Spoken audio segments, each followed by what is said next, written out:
The first crack of thunder rattled the window panes, just as I placed the bottle on the kitchen table.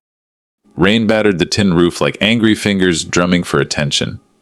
But I didn't flinch. I just stared at that dark glass like it had something to say.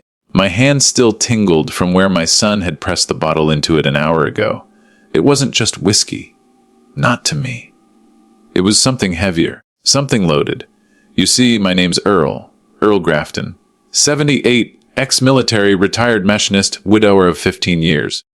The kind of man who learned to fix things better than he could feel them. I was never much for talking, but I always made sure the lawn was cut, the porch rails painted, and the clocks all ran on time. My wife, June, used to say I kept order in the house because I couldn't keep it in my heart. She wasn't wrong. My son, Michael, grew up with that silence like a second father. He's 46 now. Divorced, tired, looking, a manager at some logistics firm downtown.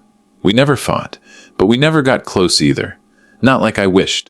And now he gives me gifts on holidays like he's making payments on a debt we never spoke of. Tonight, he brought the bottle. A deep brown Kentucky bourbon, aged 12 years. Figured you'd enjoy this? He'd said, shrugging like it was nothing. But I knew better. Because Michael doesn't drink. Never has. And because I did once. Too much. I quit in '92, the year June got sick. Not because I wanted to, but because the doctor sat me down and said, "You keep drinking, she'll die alone."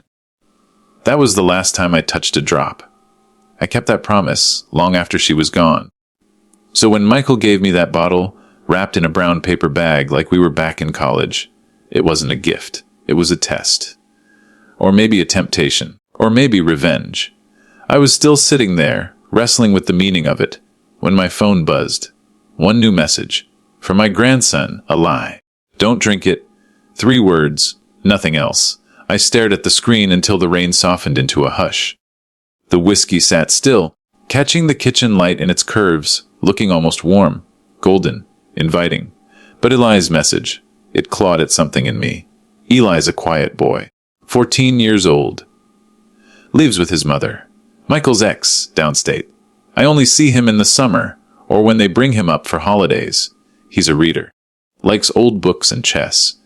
Wears those wire-rimmed glasses that make him look like he's always thinking 5 steps ahead.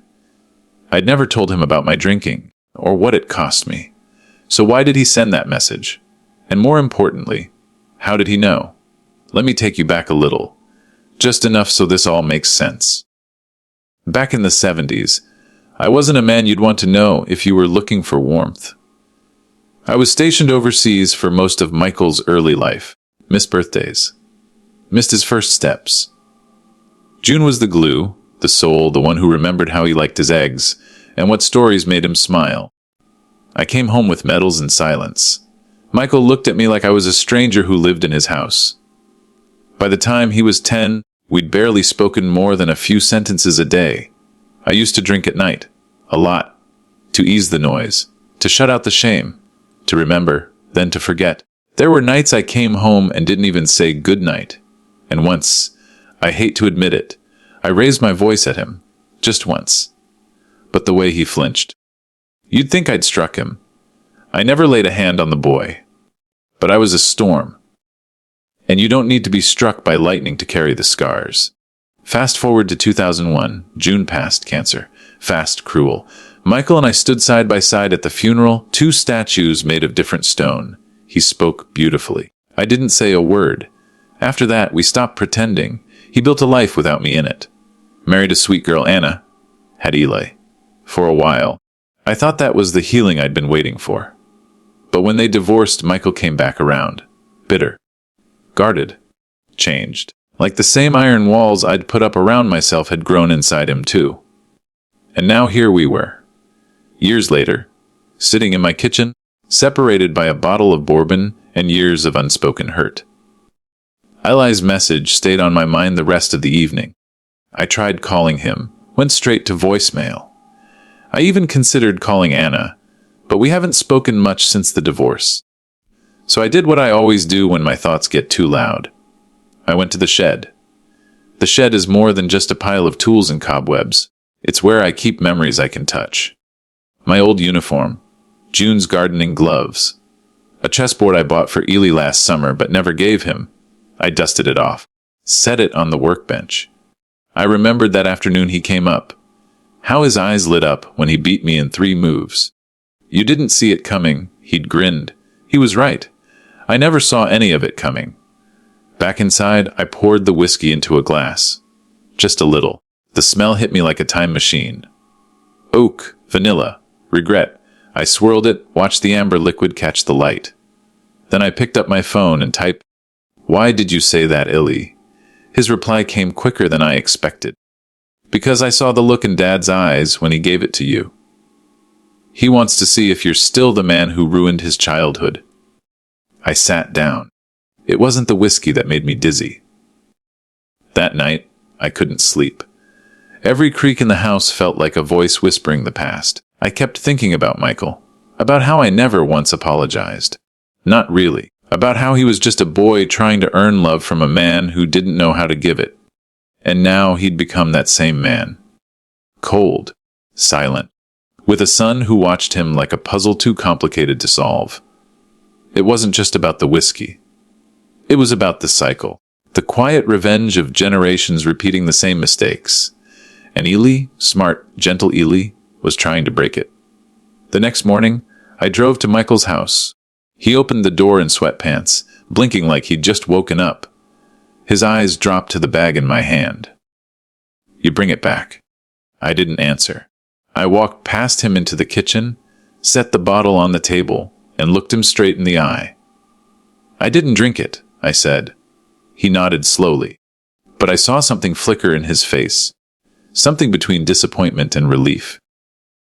"I know what that was, Michael," I said. "I know why you gave it to me." He didn't deny it. "You never said sorry," he murmured. "Not once. I didn't think you wanted to hear it." "I didn't," he said, "until I had Eli." We stood there for a long moment. Then I reached into my coat pocket and pulled out the chessboard. "I want to give this to him. Teach him how to win without hurting anyone." He looked at it, then at me. "He already knows," he said, "but maybe he can teach you." That evening, I sat in my living room, waiting. Rain again, gentle this time, like a memory forgiven. Eli arrived just past 7, backpack slung over one shoulder. He grinned when he saw the board.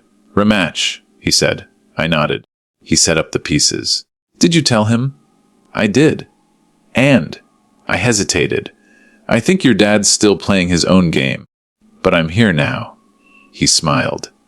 "That's all that matters." And as we played, I realized life isn't about the pieces we lose. It's about the ones we choose to protect. Even if it's late. Even if it's hard. So if you're listening to this, maybe you've got your own bottle sitting on the table. Maybe it's not whiskey. Maybe it's a memory. A regret. A silence too long kept. Don't drink it. Pour it out. Pick up the phone. Break the cycle. It's never too late to choose love over revenge. And maybe, just maybe, that's how we win.